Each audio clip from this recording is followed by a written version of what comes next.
Sir ఉమ్మడి మహబూబ్నగర్ జిల్లాకు వెళ్దాము. అక్కడ మైనింగ్ మాఫియాకి సంబంధించినటువంటి పూర్తి డీటెయిల్స్ అందించేందుకు మా ప్రతినిధి ప్రదీప్ అందుబాటులో ఉన్నారు. ప్రదీప్.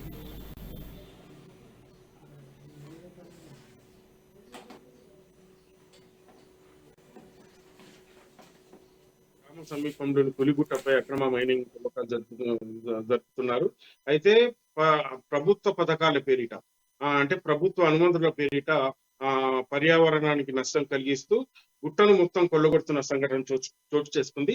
అయితే గ్రామానికి అతి సమీపంలో గత ప్రభుత్వం గ్రామానికి అతి సమీపంలో ఈ తవ్వకాలు జరుగుతుండటంతో గ్రామంలో కొంత పర్యావరణానికి హాని కలిగిస్తున్న పరిస్థితి నెలకొంది ప్రణయ్. అయితే గత ప్రభుత్వం 2002లో అప్పటి ప్రభుత్వం ఈ అనుమతులు ఇచ్చి మైనింగ్ గుట్టను తవ్వుకోవాలంటూ పర్మిషన్ ఇచ్చినట్టు మనకు తెలిసింది.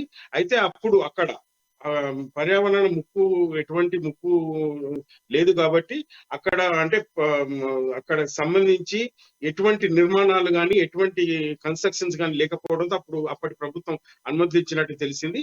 అయితే ఇప్పుడు అది 2002లో ఇచ్చిన పర్మిషన్ 20 సంవత్సరాలకు దాని పరిమితం ఉండడంతో మళ్ళీ 21 సంవత్సరాల తర్వాత రెన్యువల్ పేరిట మళ్ళీ అక్రమంగా ఇప్పుడు అక్కడ తవ్వకాలు ప్రారంభించినట్టు తెలిసింది. అయితే ఇప్పుడు అక్కడ ఉన్న పరిస్థితి ఇప్పుడు అక్కడ ఏనుగుంట రిజర్వాయర్, ఒక గుడి, తర్వాత ప్రభుత్వ మోడల్ స్కూల్, ఒక కాలేజీ, సబ్ స్టేషన్ ఉండడంతో గ్రామస్తులు వ్యతిరేకిస్తున్న పరిస్థితి నెలకొంది. అయితే వీటన్నిటికీ ముప్పు ఉంటుంది కాబట్టి ఇంకొకటి ఈ రిజర్వాయర్ వర్షాకాలం వస్తే ఈ గుట్టను తవ్వడం ద్వారా ఈ రిజర్వాయర్ నిండితే గ్రామం అంటే 3000 జనాభా గల అమడాబాద్ లో గ్రామం మునిగిపోయే పరిస్థితి ఉందని గ్రామస్తులు అడ్డుకుంటున్నారు.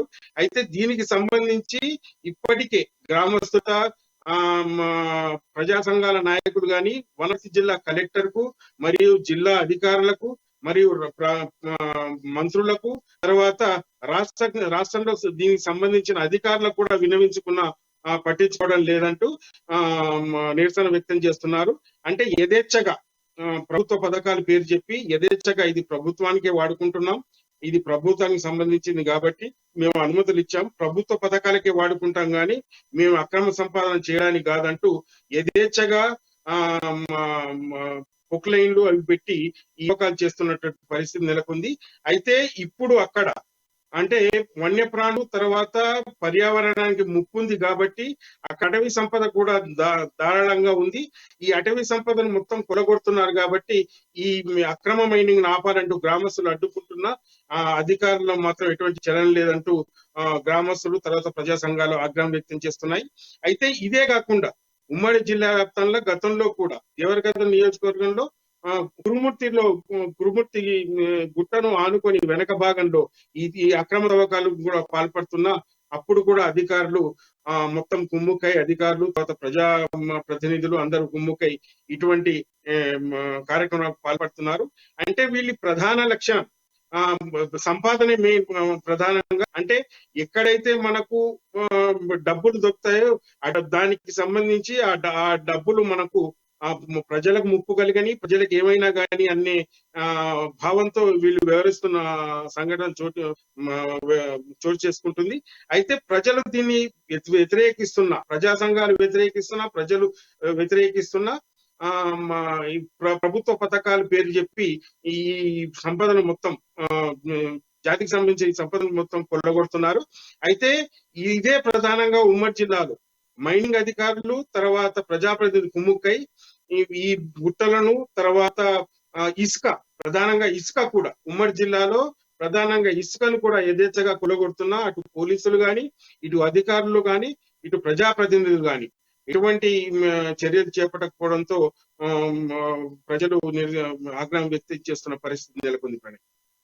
మైనింగ్ కి సంబంధించి గతంలో ప్రదీప్, ఇప్పుడు మైనింగ్ కి సంబంధించి గతంలో అధికారులు వీటికి తగిన చర్యలు ఉంటాయి, ఖచ్చితంగా కూడా మైనింగ్ పర్మిషన్స్ కావాలంటే కలెక్టరేట్ నుంచి తీసుకోవాలంటూ కూడా చెప్పడం జరిగింది. సో దీనికి సంబంధించి మైనింగ్ కి పర్మిషన్ ఎవరు ఇచ్చారు? స్థానికంగా ఉన్నటువంటి అనేక గ్రామాలు ఉన్నాయని చెప్తున్నారు. పక్కనే దాదాపుగా 3000 పైచిలకు ఉండేటువంటి గ్రామంతో పాటుగా వైద్యశాల, దాంతో పాటుగా విద్యార్థులకు సంబంధించిన కళాశాలలు, దాంతో పాటుగా పక్కనే ఒక రిజర్వాయర్ కూడా రాబోతుంది అని చెప్తున్నారు. సో దీనికి సంబంధించిన నేపథ్యంలోనే రిజర్వాయర్ నిండితే ఖచ్చితంగా కూడా మీరు అన్నట్టుగా మైనింగ్ ఎఫెక్ట్ కి అక్కడ వాటర్ అంతా కూడా గ్రామాల మీదకి వచ్చేటువంటి ఛాన్సెస్. సో ఇంత పెను ప్రమాదం ఉన్న నేపథ్యంలో మైనింగ్ కి పర్మిషన్ ఎవరు ఇచ్చారంటారు? అయితే ఇది గత 2002 సంవత్సరంలో అప్పుడు ఎటువంటి ప్రమాదం లేదు కాబట్టి ఈ గుట్టకు సంబంధించి ఈ గుట్ట నుంచి ఎటువంటి హాని లేదు కాబట్టి అప్పుడు వన్యప్రాణులు కానీ ఈ అటవీ సంపద లేదు కాబట్టి అప్పుడు ప్రభుత్వం ఈ పరిస్థితులను నది చేసుకొని ఈ అనుమతులు ఇచ్చినట్టు మనకు తెలుస్తుంది. అయితే ఇప్పుడు ప్రస్తుతం ఇప్పుడు అక్కడ వన్యప్రాణులకు సంబంధించి అటవీ సంపద, తర్వాత ఒక నర్సరీ, తర్వాత ఏనుగుంట రిజర్వాయర్ అతి సమీపంలో ఈ గుట్టకు 100 మీటర్ల సమీపంలో ఏనుగుంట రిజర్వాయర్, తర్వాత ఒక మోడల్ స్కూల్, తర్వాత బాలికలకు సంబంధించి ఒక స్కూలు, తర్వాత ఇవన్నీ ఉన్నాయి అక్కడ.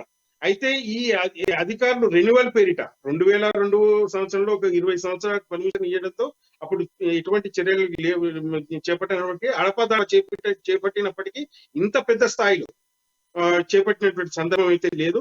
అయితే ఆ అనుమతులు 20 సంవత్సరాలకు ఇవ్వగా 20 సంవత్సరాలు లీజు కూడా అయిపోవడంతో మళ్ళీ రెన్యువల్ పేరిట అధికారులే దీనికి సంబంధించి పర్యావరణ అధికారులే అనుమతులు ఇచ్చినట్టు మనకు తెలుస్తుంది. అయితే దీనికి సంబంధించి వనపర్తి జిల్లా కలెక్టర్ సంప్రదిస్తే ఇది ప్రజల అవసరాల కొరకే, అంటే ప్రభుత్వ పథకాల గురించే ప్రభుత్వానికి సంబంధించి కొడుతున్నాం కానీ